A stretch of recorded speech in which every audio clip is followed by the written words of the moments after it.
नमस्कार बच्चों, कैसे हो आप सब। आज नई यूनिट शुरू करते हैं, surface chemistry.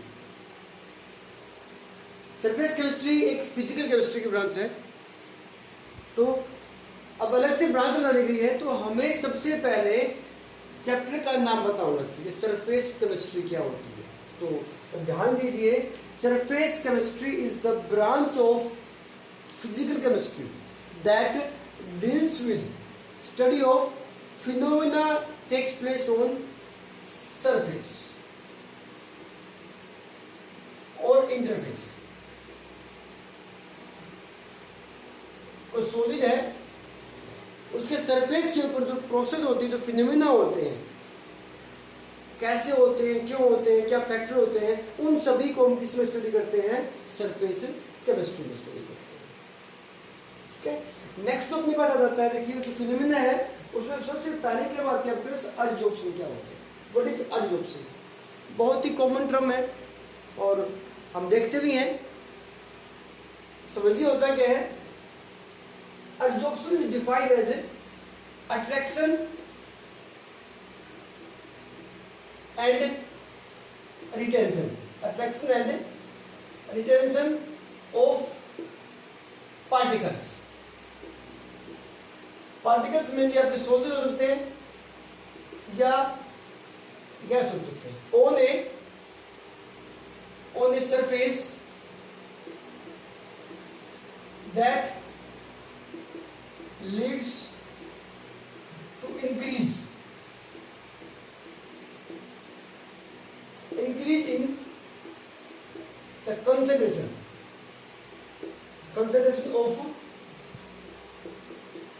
of the particles on surface is called absorption। समझे तो क्या होता है, पार्टिकल्स का सरफेस पे आना और आके वहां पे रुक जाना, रिटेन हो जाना, जिससे क्या होगा, सरफेस के ऊपर उन पार्टिकल्स की कंसंट्रेशन, अमाउंट लगातार बढ़ती चली जाती है। इस प्रोसेस को, इस फिनोमेना को कहते हैं एडजॉर्प्शन। एडी है, एब्जॉर्प्शन नहीं, एडजॉर्प्शन है, याद रखना। अब यहाँ पर देखिए एग्जांपल आपके सामने है, जो पार्टिकल्स ऊपर से आ रहे हैं, इन पार्टिकल्स को बोलते हैं आप क्या, एडजॉर्बेट। क्या बोलेंगे इसको, एडजॉर्बेट। और जो सरफेस होता है दैट इज कॉल्ड एडजॉर्बेंट। आपको क्लियरली ध्यान रखना है, जो पार्टिकल हैं वो एडजॉर्बेट है और सरफेस क्या है हमारा, एडजॉर्बेंट। और जो फिनोमेना है उसको बोलते हैं आप एडजॉर्प्शन। ठीक है, अब ये जो पढ़ लिया हमने, अब आपके चारों तरफ कहाँ देखते हैं, देखिए एग्जांपल देखना। यहाँ पर मैं आपको लिख देता हूँ, देखिए पार्टिकल जो रहेंगे सरफेस, यह बात आपको ध्यान रखें, कंफ्यूज नहीं होते बच्चे, कई बार इसमें कंफ्यूज होते हैं। पार्टिकल जो रहेगा वो एडजॉर्बेट होगा, adsorbate and the surface is called adsorbent. ठीक है, ध्यान रखना इसको clearly, adsorbate and adsorbent, phenomena is called adsorption. अब यहाँ पे जनरल एग्जांपल, आप जनरल लाइफ में देख लीजिए, यहाँ पे क्या एग्जांपल रहेगा इसके। पहला जो एग्जांपल रहेगा दोस्तों का देखना, फर्स्ट एग्जांपल है absorption of moisture on silica gel. जो सिलिका जेल होती है उसके ऊपर मॉइस्चर मतलब नमी, वाटर की मॉलिक्यूल उसके ऊपर आके एडजॉर्ब हो जाता है। एग्जांपल देखिए, आप अगर बाजार से कोई नया सामान लेके आते हो, बर्तन जैसे थर्मस है या शूज है, अगर आप लेके आते हो तो उसके अंदर एक छोटा सा पाउच होता है, किसका होता है वो, सिलिका जेल का होता है, ताकि वो मॉइस्चर को एब्जॉर्ब कर ले और जो आपका सब्सटेंस है, जो आपका कंटेनर है, वो खराब ना हो। ठीक है, तो ये दूसरा देखिए, absorption of gases on charcoal। Charcoal जो होता है उसके ऊपर काफी सारी गैसेस, जैसे NH3 गैस है, CO2 है, NH3 CO2, वो अडजॉर्ब हो जाती है चारकोल के ऊपर, ठीक है। अब अडजॉर्ब होने से क्या होता है, मान लीजिए कंटेनर आपने लिया, कंटेनर के अंदर आपने गैस भर रखी है और उसका प्रेशर मेजर किया, चारकोल रखने के बाद उसमें कुछ देर के बाद हम क्या देखते हैं, उस कंटेनर के अंदर गैस का प्रेशर कम हो जाता है। क्यों कम हो जाता है? क्योंकि गैसेज अडजॉर्ब हो जाती है चारकोल के ऊपर, ठीक है। ये किसका क्या हो गया, हमारा अडजॉर्प्शन हो गया, शायद याद रहेगा। देखिए अब क्वेश्चन राइट होता है कि अडजॉर्प्शन होता कैसे है, क्यों होता है अडजॉर्प्शन। देखिए कितना यहाँ पे अडजॉर्प्शन मिल जाएगा आपको। नेक्स्ट सेकंड जो है वो है मैकेनिज्म ऑफ अडजॉर्प्शन।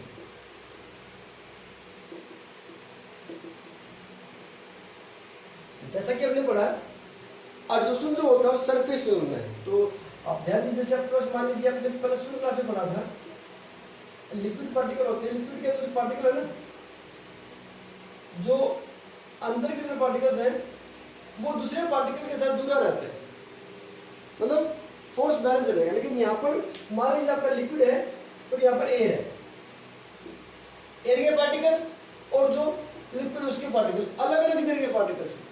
तो सरफेस के ऊपर जो पार्टिकल है ना, और ये जो एयर है इसको बोलता है इंटरफेस। अब यहाँ पर जो गैस के पार्टिकल्स वो आपके अडजॉर्ब हो जाते हैं। तो एग्जांपल देखना, सॉलिड के अंदर मोस्टली आप देखेंगे, आपका मान लीजिए सॉलिड है कोई, निकिल, ठीक है, निकिल। तो जो आपका निकिल है उसके सरफेस के ऊपर ये जो इम्बैलेंस फोर्सेज है ना, इम्बैलेंस फोर्सेज क्या करेंगे, पार्टिकल्स को अपने ऊपर आके अडजॉर्ब कर लेंगे। जो इसके ऊपर जो इम्बैलेंस फोर्स था, उस फोर्स को बैलेंस करने के लिए पार्टिकल आपको यहाँ पर आके अडजॉर्ब हो जाते हैं। और याद रखना, इनके बीच में क्या होता है, अट्रैक्शन होता है, और अट्रैक्शन होने से आपके पार्टिकल से अडजॉर्ब हो जाते हैं, ठीक है, याद रखना। अगला जो हमारे पास आता है नेक्स्ट, वो आता है, देखिए नेक्स्ट जो है आपका वो आता है इसमें enthalpy, delta H of अडजॉर्प्शन।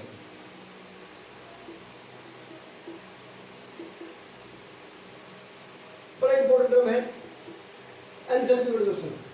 Enthalpy of अडजॉर्प्शन आपने प्लस 1 क्लास में पढ़ा था, enthalpy of sublimation, enthalpy of vaporisation, बहुत सारी एंथैल्पी पढ़ी थी। यहाँ पर ये होती है enthalpy, the amount of heat release when particles adsorb on the surface is called enthalpy of adsorption. तो यहाँ पर वन मोर की केस मिलेंगे हम यहाँ पे। अब क्वेश्चन पूछा जाता है कि ये क्या होगा साइंस का, पॉजिटिव होगा या नेगेटिव। तो याद रखना नेगेटिव रहेगी, क्या होगी, नेगेटिव। क्यों होगी, due to force of attraction between absorbate and adsorbate.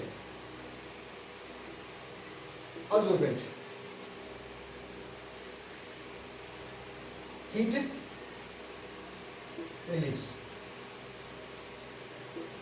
ठीक है। तो हीट क्या होगी, यहाँ पर रिलीज हो जाती है, अट्रैक्शन की वजह से। याद रखना अट्रैक्शन हो रहा है, हीट रिलीज होगी, तो डेल्टा क्या रहेगा हमारा, नेगेटिव रहेगा। दूसरा जो रहेगा इसमें डेल्टा एस ऑफ अडजॉर्प्शन। डेल्टा क्या होता है, इसको बोलते हैं एंट्रोपी। तो इसको एंट्रोपी, रैंडमनेस।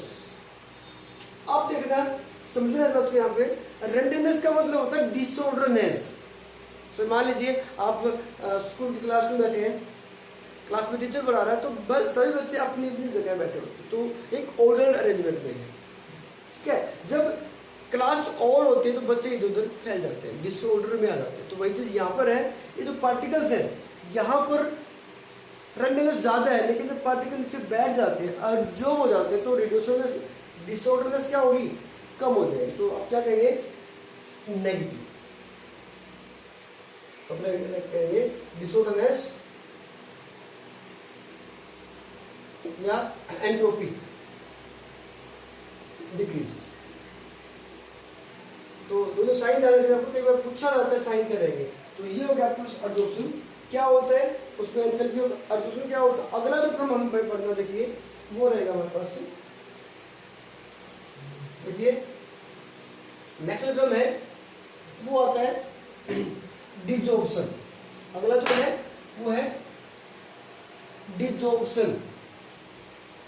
डिजॉर्प्शन तो आपका बोलेंगे रिवर्स ऑफ एब्जॉर्प्शन, मतलब ये removal of particle from the surface is called desorption. ठीक है, तो आपको बोले अब यहाँ पर एक और टर्म आ जाती है बड़ी इंपॉर्टेंट है, एक आता है आपका अब्जॉर्प्शन। अब्जॉर्प्शन देखिए यहाँ पर बहुत बार सोचने की बात है, क्या बोले उसको अब्जॉर्प्शन, ए बी है यहाँ उसमें था ए डी। देखो अब्जॉर्प्शन क्या होता है, इसको मैं कंपैरिजन में कर रहा हूँ। देखिए यहाँ पे अब्जॉर्प्शन के अंदर यह ले रहा हूँ एब्जॉर्प्शन, आपको देखो बताओ देखिए अब्जॉर्प्शन होता क्या है, this is the bulk phenomena. Bulk phenomena in which particle uniformly present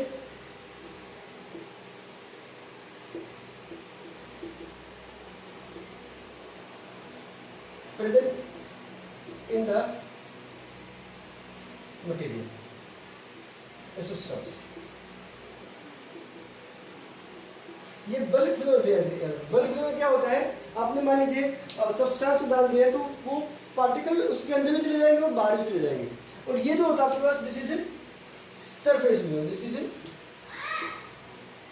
surface phenomena.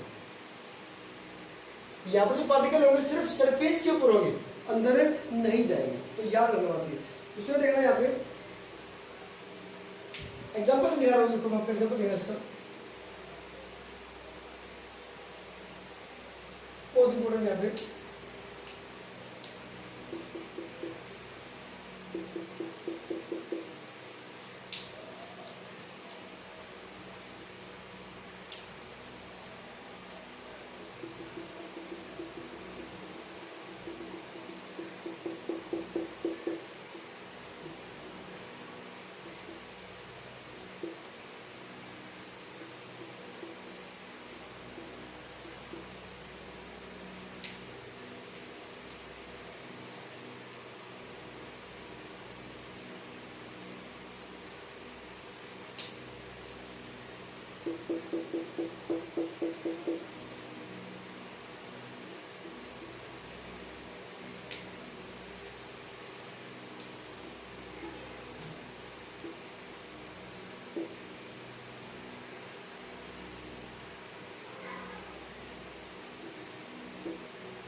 ठीक है, देखते हैं सिलिका जेल के ऊपर जो मॉइस्चर है वो सिर्फ सरफेस पे आएगा, लेकिन अगर आप कैल्शियम क्लोराइड को एनाइड्स को डाल देते हैं इसके अंदर मॉइस्चर कंटेनर के अंदर, तो जो मॉइस्चर है वो उसके सरफेस पे भी रहेगा, उसके अंदर भी चला जाएगा, तो उसको बोलेंगे आपको अब्जॉर्प्शन। और ये रहेगा आपका एडजॉर्प्शन। एब्जॉर्प्शन का एग्जांपल एक और देखना, आप स्पंज जैसे देखा होगा आपने, स्पंज इंक जो होती है स्पंज के अंदर पूरी तरीके से चली जाती है, दैट इज कॉल्ड अब्जॉर्प्शन।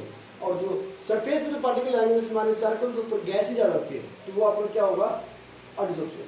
ठीक है, और यहीं पर एक टर्म आती है याद रखना, अगला से लिख सोर्प्शन। सोर्प्शन सोर्प्शन कंफ्यूजन है। Adsorption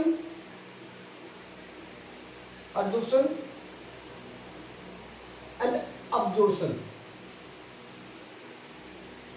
takes place simultaneously।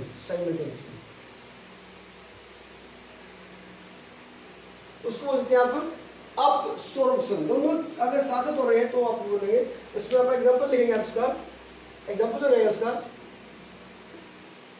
Dying of cloth. कपड़ों को जो डाई करते हैं तो डाई जो है कपड़े के सरफेस पे भी उसके अंदर भी सब जगह चली जाती है, इसको बोलते हैं आप सोर्प्शन। याद रहेगा आपको ये।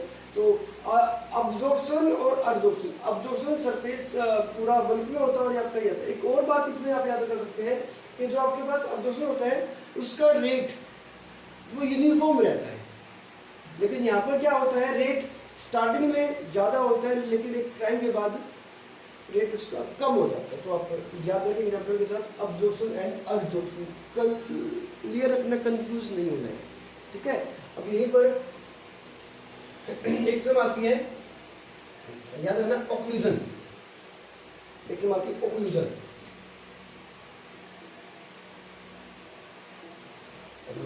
मतलब लक्ष्य याद रखना, द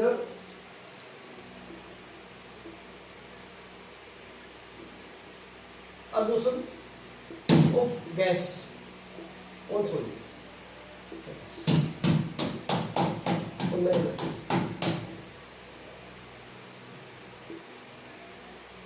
तो किसको बोलेंगे आप ओक्लूजन। तो आप स्टडी करें, एंजॉय करें केमिस्ट्री को। Thank you for watching, bye.